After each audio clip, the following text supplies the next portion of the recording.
결국엔 어떻게 되냐? 이런 성들이 안 무너질 거라고. 무너질 수도 있죠. 근데 무너지기 쉽지 않을 거라고.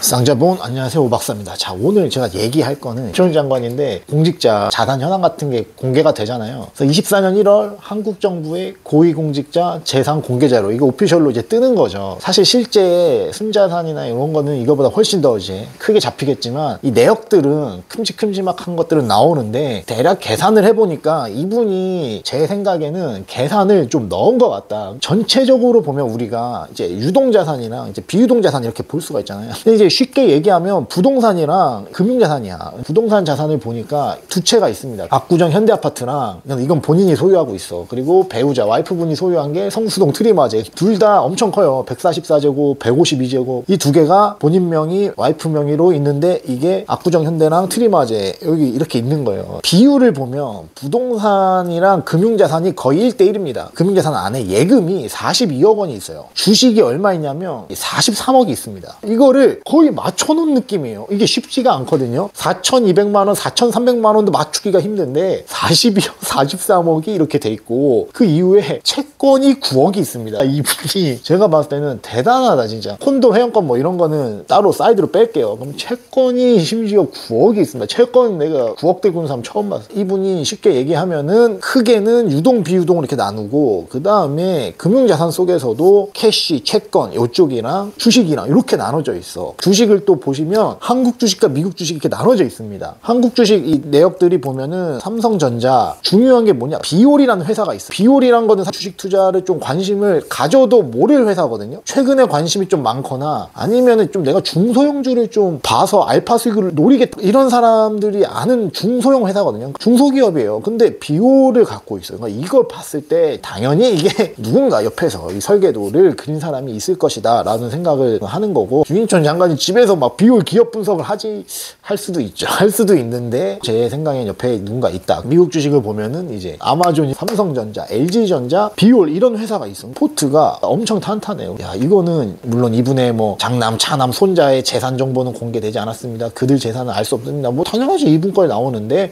와이프분이랑 같이 공동 명의로 하나 땅땅 이게 갖고 있고 그에 상응하는 무게의 금융자산을 들고 있는데 이게 두 개로 나눠져서 캐시랑 채권 이렇게 있고 주식이 있다. 근데 주식도 이게 한국, 미국 나눠져 있다. 대단한 분입니다. 채권을 내가 갖고 있는 사람은 오랜만입니다. 압구정 현대가 실거래가 기준으로는 트리마제가 가격이 아마 높을 거예요. 비올을 갖고 있을 줄은 몰랐어요. 아마존 갖고 있고 뭐 일본 주식 조그만 거 뭐 갖고 있는 것 같아요. 어느 분이 이제 분석을 한 건데 이게 탈무드 투자법이다. 탈무드 투자법 뭐냐면 부동산, 주식, 캐시 비중을 3분의 1씩 가져간다. 이 함의가 있어요. 숨겨진 의미가 있는 게 뭐냐면 부자들이 하는 포트폴리오가 생각보다 직관적이고 단순합니다. 놀라운 점이 사람으로 치면 이 체급이 늘어난 거 아니에요. 50kg가 아니라 100kg, 막 120kg 막 이런 거구의 몸이 된 거잖아. 근데 간단한 운동을 한다. 3대만 든다거나 되게 큼직큼직한 몸을 이제 약간 근대 형식으로 갖고 있는 거야. 뭐 60kg 막 이런 사람들은 일단 조절하고 3분할 운동해가지고 식스팩을 그리고 이러려고 엄청 노력을 하는 느낌이라면 이런 체급이 큰 분들은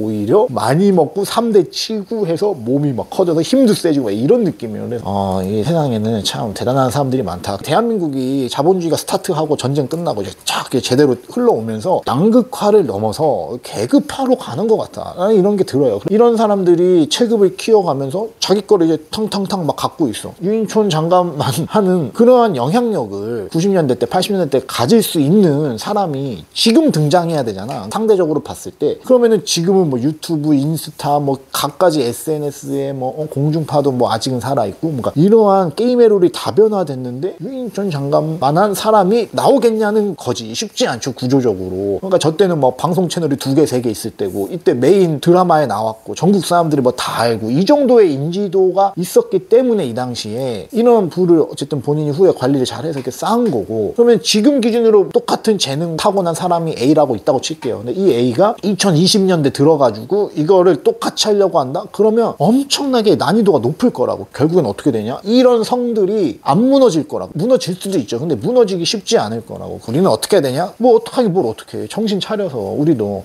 각 잡고 본인 분야에서 열심히 하고 이상한 생각 안 하고 허튼 짓 안 하고 본인 할 거 하면서 이렇게 좀 해보는 거지. 탈무드 투자법인지 유인촌 전원일기 투자법인지는 몰라도 이거를 좀 생각을 하면서 결국에는 투자해야 되고. 그러니까 이분은 사업을 한 거지. 본인의 사업을 한 거잖아요. 본인 자체가 하나의 브랜드고 서비스니까 본인의 사업을 하면서 투자도 같이 잘 해놓은 거지. 그래서 이제 나이가 들고 손자까지 있다며. 그러니까 이런 할아버지 할머니가 됐을 때 강력한 성을 구축을 했다. 그래서 이걸 보면서 상당히 느끼는 바가 많았다. 그래서 결론은 열심히 하자. 이런 괴물들이 좋은 의미예요. 체급이 큰 이런 사람들이 점점 앞으로 나오겠죠. 그래서 역전이 쉽지 않은 구조로 가고 있다. 어차피 가만히 있으면 깨진다. 그래서 열심히 해야 되는 상황인데 기승전 맨날 화이팅이야. 다음 시간에 또 뵙겠습니다. 또 질문사항이나 이런 거 있으시면 메일로 주세요. 제가 보고 할 수 있겠다 싶은 것만 커버하겠습니다. 다음에 또 뵐게요. 안녕.